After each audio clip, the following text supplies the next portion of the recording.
Good morning all of you. BSc first year में अपनी unit first चल रही थी पीरियोडिक प्रॉपर्टीज। ठीक है, पीरियोडिक प्रॉपर्टीज में हमारी सेकंड पीरियोडिक प्रॉपर्टी चल रही थी आयोनाइजेशन एनर्जी या आयोनाइजेशन पोटेंशियल, आयनन ऊर्जा या आयनन विभव। ठीक है, और इसके अंदर हमने आयनन ऊर्जा की डेफिनेशन है वो पढ़ ली थी कि किसी विलगित गैसीय परमाणु के बाह्यतम कोश से एक इलेक्ट्रॉन निकालने के लिए आवश्यक ऊर्जा को हम उस परमाणु की आयनन ऊर्जा या आयनन विभव है वो बोल रही थी। उसके बाद में हमने एक एग्जाम्पल की सहायता से ये समझा था कि किसी भी एक परमाणु के लिए उसकी जो सक्सेसिव आयोनाइजेशन एनर्जीज होती हैं, सक्सेसिव का मतलब है जो क्रम से बढ़ती जाती हैं, फर्स्ट है, सेकंड है, थर्ड है, फोर्थ है, तो फर्स्ट सेकंड थर्ड फोर्थ को आपस में क्या बोलते हैं हम? सक्सेसिव आयोनाइजेशन एनर्जी बोलते हैं। तो किसी एक परमाणु के लिए उसकी सक्सेसिव आयोनाइजेशन एनर्जी के मान है वो हमेशा बढ़ते जाते हैं, लेकिन परमाणु एक ही होना चाहिए। उसी एक की सक्सेसिव है ना, उसी का ऑर्डर बढ़ता जाएगा, नहीं एक की फर्स्ट ले रहे हैं, दूसरे वाले की सेकंड ले रहे हैं, दूसरे परमाणु की, ऐसा नहीं होता। किसी एक ही परमाणु की सक्सेसिव लेनी है, उसी की फर्स्ट सेकंड थर्ड फोर्थ लेनी है, और उनका जो मान है वो हमेशा बढ़ता जाता है। उसके बाद में अपना नेक्स्ट टॉपिक रहेगा आयोनाइजेशन एनर्जी है वही चल रही है। उसके अंदर हमारा नेक्स्ट टॉपिक रहेगा फैक्टर्स अफेक्टिंग आयोनाइजेशन एनर्जी, यानी आयनन ऊर्जा को प्रभावित करने वाले कारक हैं, वो हमारा रहेगा आज का टॉपिक। तो इसमें लिखना कि आयनन ऊर्जा या आयनन विभव को निम्नलिखित कारक है वो प्रभावित करते हैं। उसके अंदर जो फर्स्ट कारक है वो रहेगा अपना इफेक्टिव न्यूक्लियर चार्ज। फर्स्ट लिखें इफेक्टिव न्यूक्लियर चार्ज, हिंदी में बोलेंगे इसको प्रभावी नाभिकीय आवेश। प्रदर्शित किया जाएगा जड़ इफेक्टिव के द्वारा, हिंदी में लिखा जाएगा प्रभावी नाभिकीय आवेश। ठीक है, इसके अंदर देखें आप इफेक्टिव न्यूक्लियर चार्ज में क्या आता है, तो ये अपने को पता है कि इफेक्टिव न्यूक्लियर चार्ज बढ़ेगा यदि इफेक्टिव न्यूक्लियर चार्ज, सबसे पहले तो इसकी डेफिनेशन क्या होती है, पीछे पढ़ ली हमने इसकी डेफिनेशन, जड़ इफेक्टिव प्रभावी नाभिकीय आवेश क्या होता है। तो इसकी डेफिनेशन में ये आएगा कि ये एक प्रकार का आकर्षण बल है। ठीक है, तो कहाँ पे लगता है ये, तो अपने को पता है आकर्षण बल हमेशा ये अपोजिट चार्ज वालों के बीच में लगता है।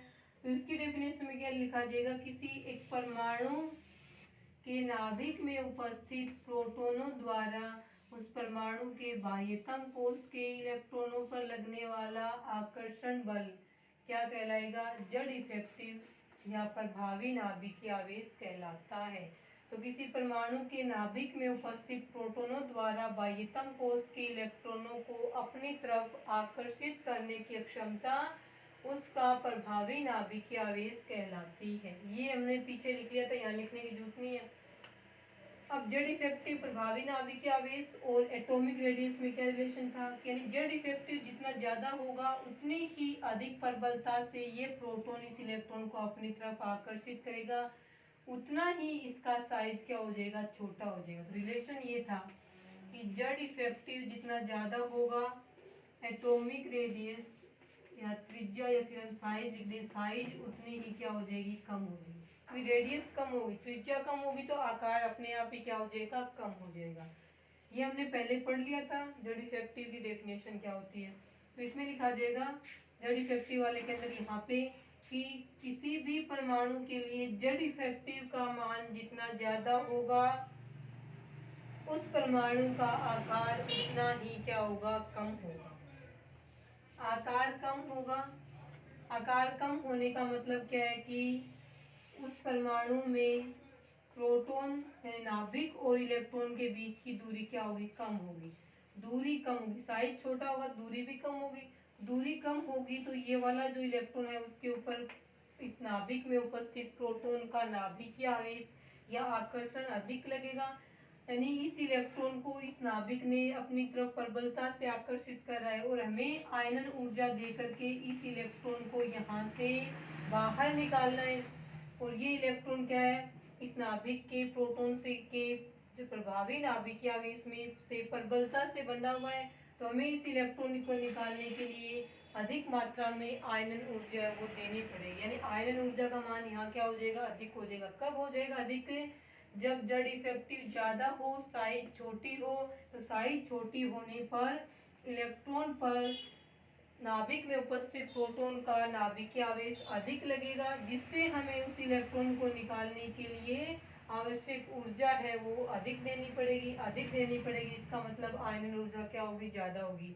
तो जड़ इफेक्टिव है वो आयनन ऊर्जा के क्या हो गया, समानुपाती हो गया। तो इसमें हम क्या लिखेंगे कि किसी भी परमाणु के लिए प्रभावी नाभिकीय आवेश का मान जितना अधिक होगा उसका आकार उतना ही छोटा होगा, जिससे बाह्यतम कोश का इलेक्ट्रॉन है वो नाभिक से प्रबलता से बंधा हुआ होगा, जिससे हमें उस इलेक्ट्रॉन को बाहर निकालने के लिए अधिक मात्रा में ऊर्जा देनी पड़ेगी, अर्थात आयनन ऊर्जा का मान है वो क्या हो जाएगा, बढ़ जाएगा। तो जड़ इफेक्टिव आयनन ऊर्जा क्या हो जाएगा, समानुपाती। जड़ इफेक्टिव ज्यादा होगा तो आयनन ऊर्जा भी ज्यादा होगी, और जड़ इफेक्टिव कम होगा तो आयनन ऊर्जा भी कम हो जाएगी। नीचे हम क्या लिख सकते हैं यहाँ पे, इसका मतलब क्या है, इसका मतलब ये रहेगा कि जड़ इफेक्टिव इंक्रीज होने से आयनन ऊर्जा का मान है वो भी क्या होता जाएगा, बढ़ता जाएगा। और जड़ इफेक्टिव कम होने से आयनन ऊर्जा भी क्या होती जाएगी, कम होती जाएगी। तो प्रभावी नाभिकीय आवेश जो फैक्टर है, पहला कारक है आयनन ऊर्जा को प्रभावित करने वाला, उसके अंदर हमें क्या लिखना है यहाँ पे कि किसी भी परमाणु में प्रभावी नाभिकीय आवेश का मान अधिक होने से उस परमाणु के बाह्यतम कोश के इलेक्ट्रॉन नाभिक से प्रबलता से बंधे हुए रहेंगे, जिससे हमें वहां उस इलेक्ट्रॉन को निकालने के लिए अधिक मात्रा में ऊर्जा देनी पड़ती है, अर्थात वहां आयनन ऊर्जा का मान बढ़ जाता है। और नीचे रिलेशन लिख लेना, जड़ इफेक्टिव समानुपाती आयनन ऊर्जा, मतलब कि जड़ इफेक्टिव बढ़ेगा तो आयनन ऊर्जा बढ़ेगी, और जड़ इफेक्टिव कम होगा तो आयनन ऊर्जा कम होगी। ये रिलेशन भी एक साइड में लिख सकते हो, क्योंकि ऐसा होने में इनके बीच में आता है साइज। जड़ इफेक्टिव ज्यादा होगा, साइज छोटी होगी। साइज छोटी होगी तो एटम में प्रोटॉन यानी नाभिक और इलेक्ट्रॉन के बीच की दूरी कम होगी। जब ये दूरी कम होगी तो प्रोटॉन का इसके ऊपर आकर्षण ज्यादा होगा। आकर्षण ज्यादा रहेगा तो इस इलेक्ट्रॉन को हमें बाहर निकालने के लिए अधिक ऊर्जा देनी पड़ेगी। वो जो अधिक ऊर्जा जो हम दे रहे हैं वही क्या होती है, आयनन ऊर्जा होती है। ये लाइन लिख के ये रिलेशन देख लो इसके अंदर।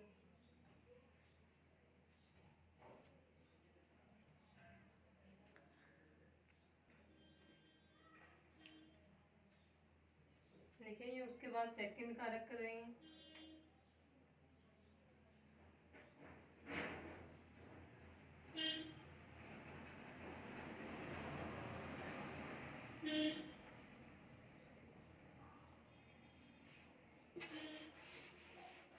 सेकंड कारक देखें, उसके बाद सेकंड कारक रहेगा प्रिंसिपल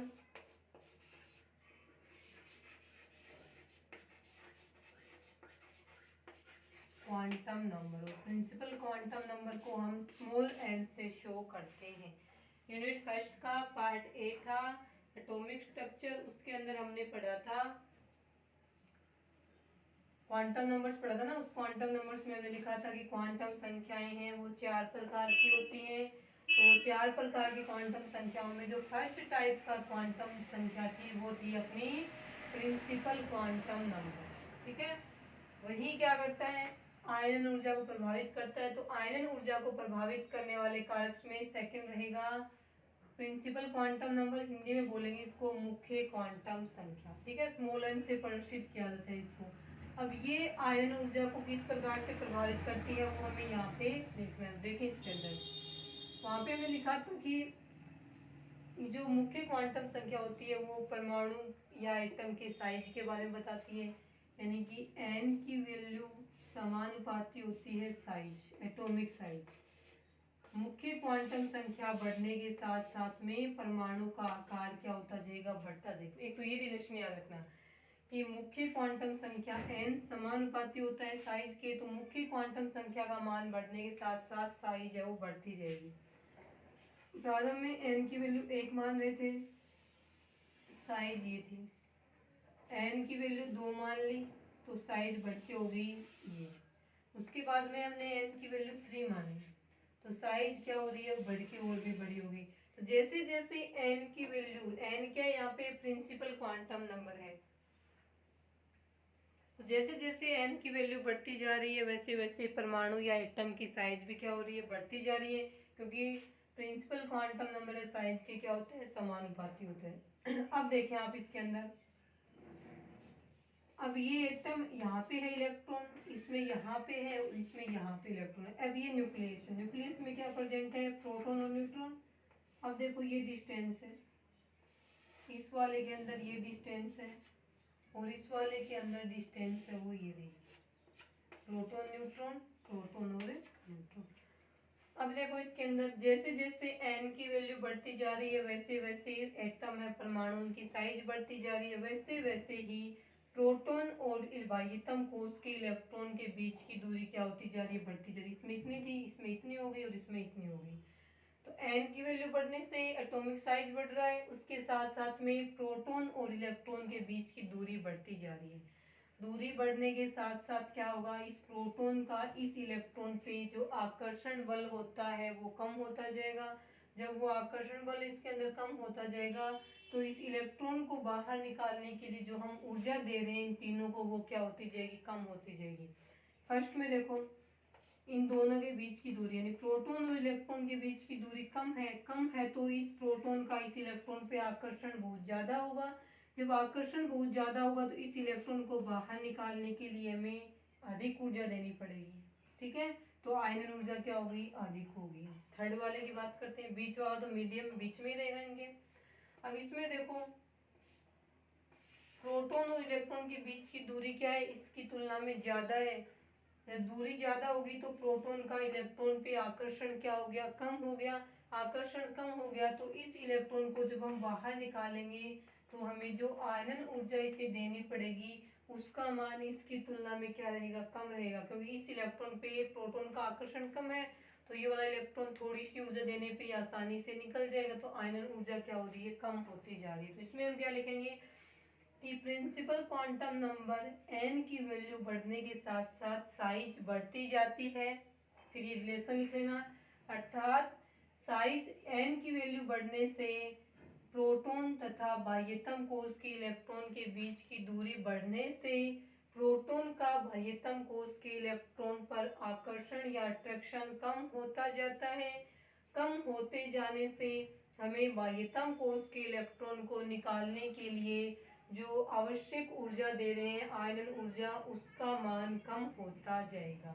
तो n की वैल्यू और आयनन ऊर्जा में रिलेशन क्या होगा, एक दूसरे के क्या होंगे, ये व्युत्क्रमानुपाती होती है। तो आप ये दो रिलेशन याद रखो, दो से क्या निकल रहा है देखो। सबसे पहले फर्स्ट ये रिलेशन रहेगा, तो इसमें क्या लिखेंगे कि प्रिंसिपल क्वांटम नंबर n की वैल्यू बढ़ने के साथ साथ परमाणु का आकार या उसकी साइज बढ़ती जाती है। सेकेंड ये लिखेंगे कि साइज बढ़ते जाने से परमाणु और नाभिक के प्रोटॉन और बाह्यतम कोष के इलेक्ट्रॉन के बीच की दूरी बढ़ती जाएगी। दूरी बढ़ते जाने से प्रोटॉन का बाह्यतम कोष के इलेक्ट्रॉन पे लगने वाला आकर्षण बल कम होता जाएगा। आकर्षण बल के कम होने से बाह्यतम कोष के इलेक्ट्रॉन को निकालने के लिए दी जाने वाली आयनन ऊर्जा का मान कम होता जाएगा। तो n बढ़ेगा, साइज बढ़ेगा तो डिस्टेंस बढ़ेगी, ये डिस्टेंस बढ़ेगी तो इलेक्ट्रॉन पे प्रोटॉन का अट्रैक्शन कम होगा, अट्रैक्शन कम होगा तो इलेक्ट्रॉन को निकालने के लिए जो आवश्यक ऊर्जा है आयनन ऊर्जा, वो क्या होती जाएगी, कम होती जाएगी। तो नीचे रिलेशन लिख लेना, n व्युत्क्रमानुपाती आयनन ऊर्जा। कहने का मतलब है कि जब जब n की वैल्यू यहाँ पे इंक्रीज होती जाएगी वैसे वैसे आयनाइजेशन एनर्जी है वो यहाँ पे क्या होती जाएगी, डिक्रीज होती जाती है। ये था इसमें second factor principal quantum number जो कि आयनन ऊर्जा को प्रभावित करता है। तो कारक हो गए इसमें प्रभावित करने वाले। थर्ड देखना,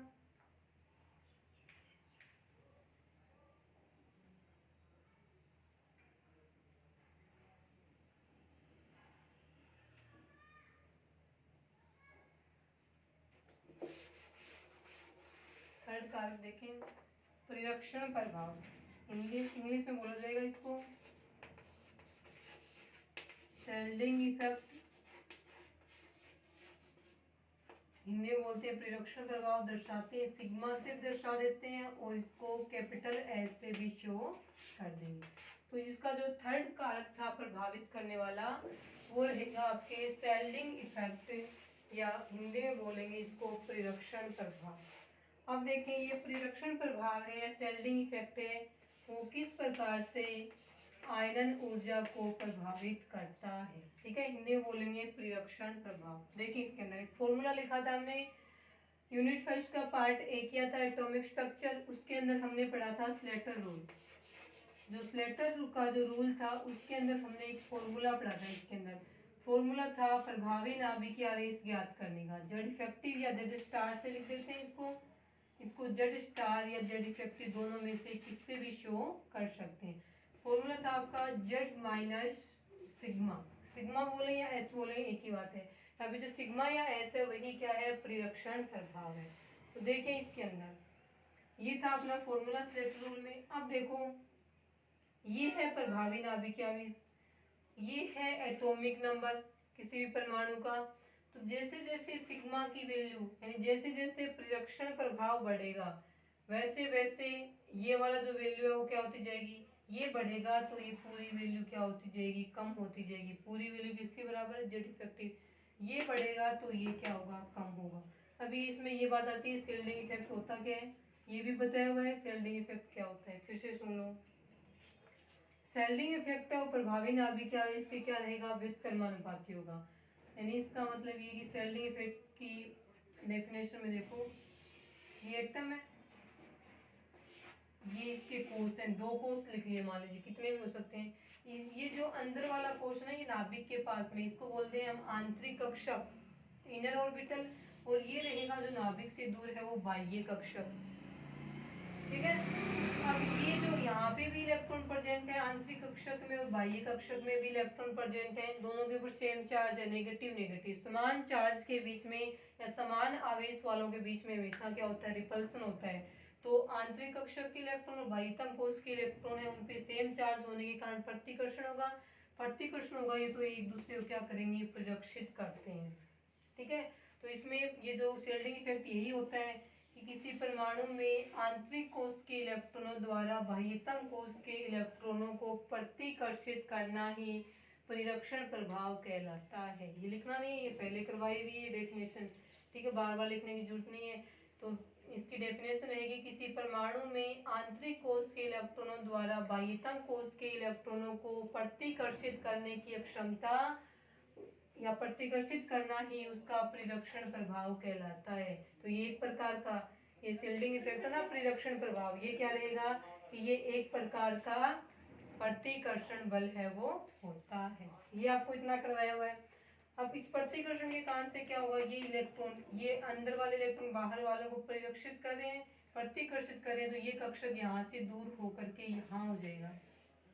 तो देखो पहले ये यहाँ पे था लेकिन इलेक्ट्रॉनों ने इसको आंतरिक कक्षक के इलेक्ट्रॉनों ने इस कक्षक के इलेक्ट्रॉनों को प्रतिकर्षित किया तो ये कक्षक थोड़ा दूर हो गया, तो अब देखो डिस्टेंस क्या होगी, बढ़ गई, डिस्टेंस बढ़ गई। तो इसका मतलब कि अब यहाँ पे ये जो बाह्यतम कोष आ गया जो पहले यहाँ पे था, जो अब इस इलेक्ट्रॉनों के प्रतिकर्षण के कारण यहाँ आ गया, तो इन इलेक्ट्रॉनों की इन प्रोटॉनों से दूरी क्या होगी, बढ़ गई, दूरी बढ़ गई तो प्रोटॉन का इन इलेक्ट्रॉनों पे आकर्षण कम हो गया, आकर्षण कम हो गया तो इन इलेक्ट्रॉनों को बाहर निकालने के लिए हमें क्या करनी पड़ेगी, बहुत कम ऊर्जा देनी पड़ेगी, बहुत कम ऊर्जा देनी पड़ेगी। इसका मतलब आयनन ऊर्जा क्या होगी, कम होगी, क्योंकि इस इलेक्ट्रॉन को बाहर निकालने के लिए जो ऊर्जा हम दे रहे हैं वही क्या होती है, आयनन ऊर्जा होती है। तो इसमें क्या होगा कि परिरक्षण प्रभाव यानी ये जो प्रतिकर्षण है जिसे हम परिरक्षण बोल रहे हैं वो जितना ज्यादा होगा साइज, या मतलब ये कक्षक यहाँ से यहाँ चला गया तो परमाणु की साइज ही क्या हो रही है, बढ़ रही है। तो परिरक्षण प्रभाव का मान बढ़ने से परमाणु का आकार बढ़ता है, जिससे बाह्यतम कोष की इलेक्ट्रॉन की नाभिक से दूरी बढ़ती है, नाभिक से दूरी बढ़ने से नाभिक का बाह्यतम कोष के इलेक्ट्रॉनों पर जो आकर्षण है वो कम होगा, आकर्षण कम होगा तो बाह्यतम कोष के इलेक्ट्रॉन को निकालने के लिए हमें बहुत कम मात्रा में ऊर्जा देनी पड़ेगी, अर्थात आयनन ऊर्जा का मान क्या हो जाएगा, कम हो जाएगा। तो ये जो आकर्षण है ना प्रोटॉन का इस इलेक्ट्रॉन पे, उसी को हम क्या बोलते हैं, प्रभावी नाभिकीय आवेश बोलते हैं, क्योंकि प्रभावी नाभिकीय आवेश के कारण ही प्रोटॉन वायुतम को उसके इलेक्ट्रॉनों को अपनी तरफ आकर्षित करते हैं। तो इस फॉर्मूले की सहायता से जब परिरक्षण प्रभाव बढ़ेगा तो जड़ इफेक्टिव क्या होगा, कम होगा, और जड़ इफेक्टिव कम होगा, और जड़ इफेक्टिव आयनन ऊर्जा क्या होता है, समानुपाती होता है। तो इसमें क्या लिखा जाएगा कि स्लेटर रूल की सहायता से जब परिरक्षण प्रभाव बढ़ता है तो जड़ इफेक्टिव का मान कम होता है, और जड़ इफेक्टिव का मान कम होगा तो आयनन ऊर्जा भी क्या हो जाएगी, कम हो जाएगी। ये रिलेशन हो याद रखना साथ में, लेकिन लिखना आपको इसकी हेल्प से, ये सिर्फ समझाने के लिए दिया है कि जब परिरक्षण प्रभाव बढ़ता है तो परमाणु का आकार बढ़ता है, परमाणु का आकार बढ़ेगा तो प्रोटॉन का वायुतम को उसके इलेक्ट्रॉन पर आकर्षण या जड़ इफेक्टिव है वो क्या हो जाएगा, कम हो जाएगा। आकर्षण कम होगा तो इस इलेक्ट्रॉन को निकालने के लिए दी जाने वाली जो आवश्यक ऊर्जा है आयन ऊर्जा वो कम हो जाएगी, आयन ऊर्जा का मान क्या हो जाएगा, कम हो जाएगा। ये रहेगा इसके अंदर। ये था आपका थर्ड, परमाणु की जो आयनन ऊर्जा है उसको प्रभावित करने वाला कारक। उसके बाद में जो फोर्थ कारक है इसका वो रहेगा जो ऑर्बिटल्स होते हैं ना, कि हाफ फील्ड है या फुल फील्ड है, यानी अर्धपूरित है या पूर्ण रूप से भरे हुए हैं, तो वो जो कक्षक है अर्धपूरित और पूर्णपूरित वो किस प्रकार से आयन ऊर्जा को प्रभावित करते हैं, ये हमारा फोर्थ कारक रहेगा इसमें। ये हम पढ़ेंगे कल की क्लास में। आज के लिए इतना ही। ये शील्डिंग इफेक्ट है ना, इसको इससे भी जोड़ सकते हैं, कनेक्ट कर सकते हैं, और ये वाला नहीं लिखे तो आप इसमें इस वाले से भी समझा सकते हो, दोनों में सेम ही आंसर आएगा। इसके अंदर भी साइज बढ़ेगी तो जड़ इफेक्टिव कम होगा, तो जड़ इफेक्टिव के साथ में इस प्रकार से आयन ऊर्जा का रिलेशन निकाल लेना, और इस रूल से निकालेंगे तो भी ये बढ़ेगा तो ये क्या होगा, कम होगा, ये कम होगा तो आयन ऊर्जा भी क्या हो जाएगी, कम हो जाएगी। ठीक है, आज के लिए इतना ही।